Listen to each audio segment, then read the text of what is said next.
Good morning, YouTubers. I usually don't make videos in the morning, but I thought some of my viewers might enjoy this. Here's a article from the New York Post. You can't see it on the screencast, but it's the New York Post. Not the most reliable paper, but it's interesting.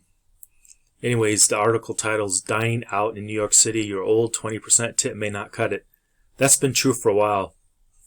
At least in the Midwest, like Minnesota, that kind of area, people have been tipping 30-40% for a while now, 25 to 30%.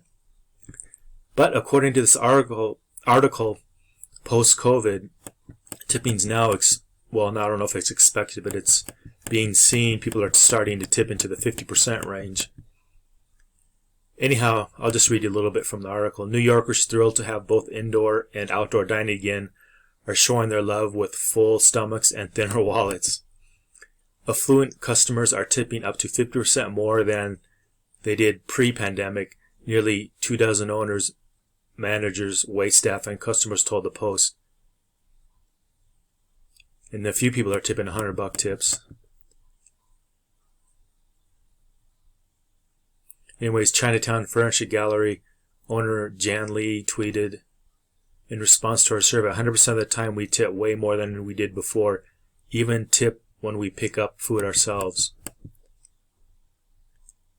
Many restaurant mavens who previously tipped 20% now said they now tip between 30 and 40%, a range that came up repeatedly in our unscientific poll. Oh, here we go. Anyhow, these cited euphoria over not having to eat at home every night as one reason for their super generous gratuity. But they also wanted to help employees who lost income during lockdowns, who are at risk of COVID-19 exposure on the job and who must now work harder due to reduced staffing. Most agree that old advice to tip 15 to 20% is badly out of date. Amity, I can't say her name, Mihoratra, an assistant professor in City Tech Department of Hospitality Management, advised adding 15 to 20% on takeout orders and 20 to 25 to 30% for indoor dining should be a goal in the near term until we are somewhat out of this pandemic. Here's my comment. Once this becomes kind of the norm, it won't go back. Another comment, since this channel is about living overseas, mainly, not always, but generally speaking, what happens is when Americans take their tipping habits overseas, they tend to piss people off and prices tend to rise, and it causes resentment amongst locals. So now, in places like Mexico now, you're expected to tip 25-30%. Not everywhere, but a lot. In Central America, you're expected to tip 10%. And in the nicer restaurants, they add 10% to the tip so you don't have to leave anything. So if you tip 10% and then leave another 10%, that's what a lot of Americans do. The waitstaff enjoys that, but it's not really expected. But when people start doing that in a restaurant and then the locals don't do that, it creates a little bit of resentment. It also causes a little bit of, I don't want to call it food inflation, but restaurant inflation as far as going out. I'm going to continue with the article. Restaurant lover Adam Richman, 30, the founder of production company Medium Rare, which created the Gronk Beach Music Festival starring Super Bowl hero Rob Gronkowski, said, on average, I'm tipping 30%. I used to tip 20. Excuse me. In some of my regular places, I find myself tipping 40 to 50%. I give myself more to coat check staff and bathroom attendants too.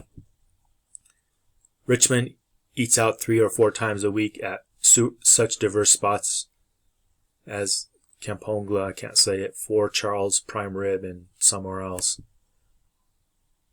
And then he continues, hallelujah, the indoor dining is open. Plain and simple, these employees are the lifeblood of our city, and our government destroyed them with no regard, which is true.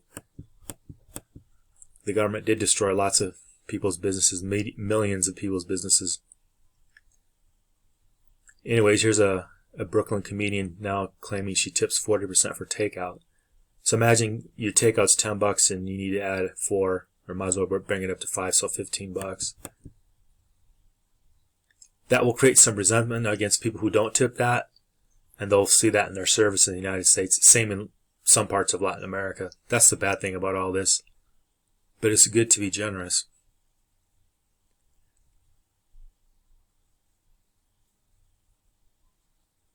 Here's a lady that tips generous when she eats at Asian restaurants because they have faced so much prejudice since COVID-19 began. Here's a person from Gramercy who works in the financial services industry. I tip like 50% on our first meal out. Wow. I was generally at 20%, but now I'm closer to 25 to 30%. So now post-COVID, the minimum will be 25, 30%, up to 50%. And then here's Grub Street saying, last summer urged everyone to tip 50 or even 100% in response. A married millennial web designer who didn't want to be divided rolled her eyes. Yeah, there's a lot of virtual signaling going on, as you can see in general, not just from this article, but just in general. People are virtual signaling quite a bit. Anyways, I won't read the whole thing, but as we can see, the price of tipping is going up. That's going to cause a cost of living to go up. It also cause a rift between the haves and the have-nots, and it will cause resentment when Americans take this overseas. They've already done that. Like I said, in Mexico, they expect 20-25% tip. Central America, it's 10%. Although I see some Latins leaving 5%. I'll get hell for saying that, but that's what I see. Anyways, there's more stuff on that. I'll put a link in the description if you want to check the article out, but it's a New York Post kind of unscientific survey showing how tipping's gone up post-COVID. And my view is that's going to cause a little bit of resentment between people who want to pay that and people who don't. And it'll spread across the land and then come to Latin America. And I presume Europe. Europeans usually don't tip either. They kind of resent the tipping culture. Well, some of them resent the tipping culture. Some Europeans that come across tip like 10%. And I don't think they'll like that either. They will be expected to tip 20 to 30 and then in some cases 50%. Anyways, that's it for now. I'll leave a link in the description if you want to check this article out. Like, share, subscribe, leave a comment. Thank you. Have a great day.